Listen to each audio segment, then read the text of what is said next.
Okay, look, you may notice I'm holding paper, which is very old-fashioned. At our Protect Z event last year, our keynote, who was, of course, under 30, said, I know you're over 30 because you're holding paper. No other reasons, of course. But she thought I might be over 30. She was, of course, using her phone to give her presentation. And I said, yeah, but the thing is, when you get to my age, you can't read your bloody phone. So you have to use paper or keep changing your glasses every 2 minutes. Our next speaker, though, is all about tech. Director of Distribution for iPipeline and also an exec director of the Women in Protection Network. She's an advocate of technology and the use of data to grow the market, and her efforts have been recognised with several industry awards. Please kindly put your hands together for the wonderful Steph Hydon. I have paper, and I'll tell you why I have paper, because I just wrote what I was going to say.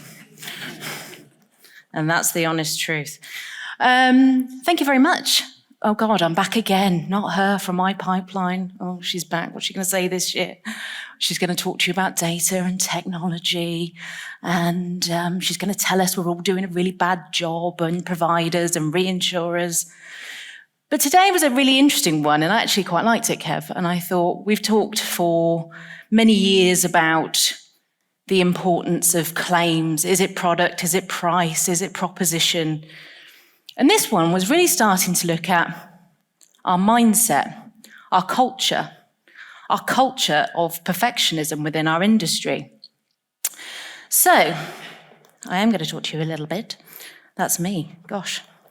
Okay, so I think we talked a long time about data and technology as the silver bullet to solve all of our industry's needs. If that was the case, I wouldn't be on this stage with you right now. I'd be on a beach somewhere, wouldn't I, Mr. Yates, with a very expensive cocktail. And it's seductive as an idea, as a concept, that data and technology can solve all of our problems. But at the heart of it, it is essentially there to serve us, to serve people. That's the heart of what data and technology is about in our industry. It's an enabler of transformation. It isn't transformation itself. It enables transformation. But where things are transformative is where it meets people. People that are innovative. People that are willing to take that risk. And most importantly, people that are resilient enough to keep trying. That's where transformation comes from.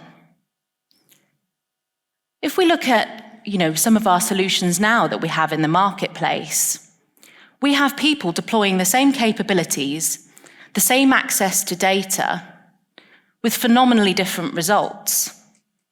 The difference is the people that are there deploying that, employing that, and using it.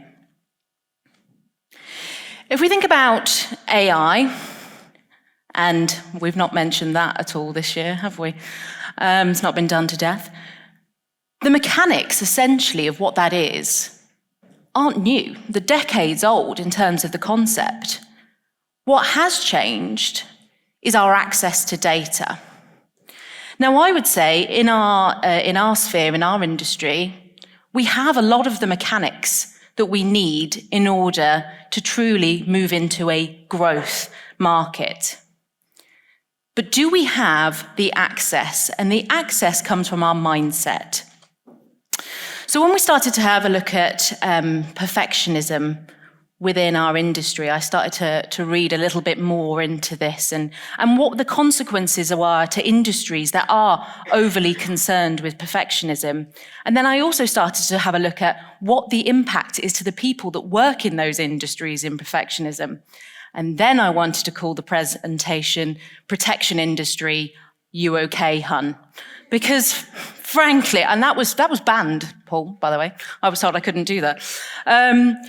Because essentially, perfectionism, we have higher costs, we have a much greater fear of failure, we have a lack of innovation, decreased productivity. But one of the key things in that is also burnout. And we do see that with people with overly high expectations, the moon on the stick.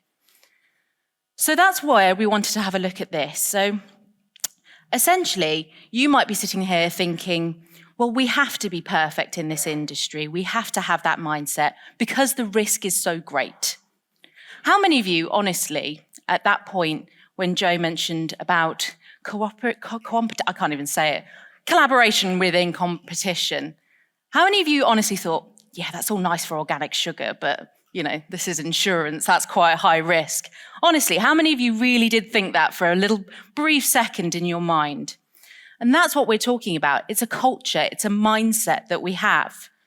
And I think there are two different types of mindsets. We have the protection perfectionist mindset, which is in a sort of fixed state and keeps us in that world. It keeps us in that, yeah, but that's all very nice in that industry, but it'd never work here. And then we have the protection growth mindset. And they are two very different approaches. And it is the language and the culture that we use that presents that. And you might be thinking here, well, yeah, it would be all very nice if we could collaborate, but we've got FCA, we've got this, we've got all of these things. But essentially, what we'd be saying with that is you'd be saying to me, well, we've got long tail risk. We can't work in the same way that GI markets work. We can't do that. And we have created a gold standard for protection, and particularly within underwriting. So how do we start to move away, and how do we start to be able to collaborate? How do we start to do that? If I had that answer, I wouldn't be here on this stage talking to you. But if we think about some of the examples in our industry of mindset and where we go to when we start talking about technology and when we start talking about transformation, we instantly go to the risk.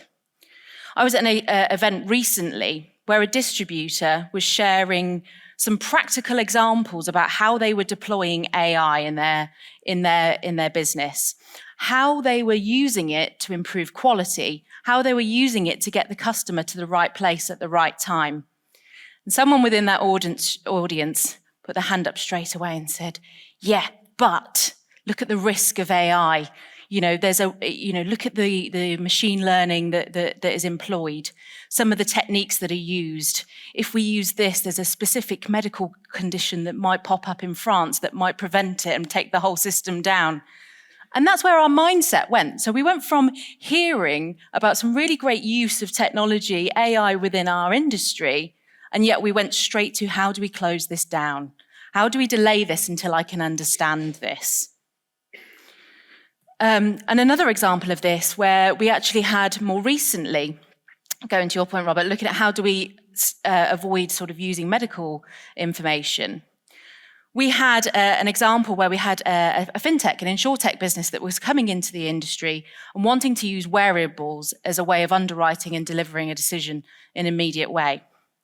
So we got together with an intermediary, with the insurtech, with a provider, with a reinsurer. Sounds like magic's going to happen at that point, doesn't it?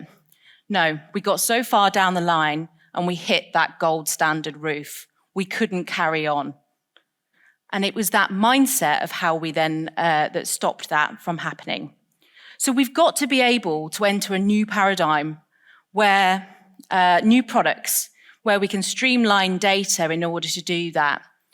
And we have to do that either within this marketplace or we need to do it completely outside of existing processes in order to do that.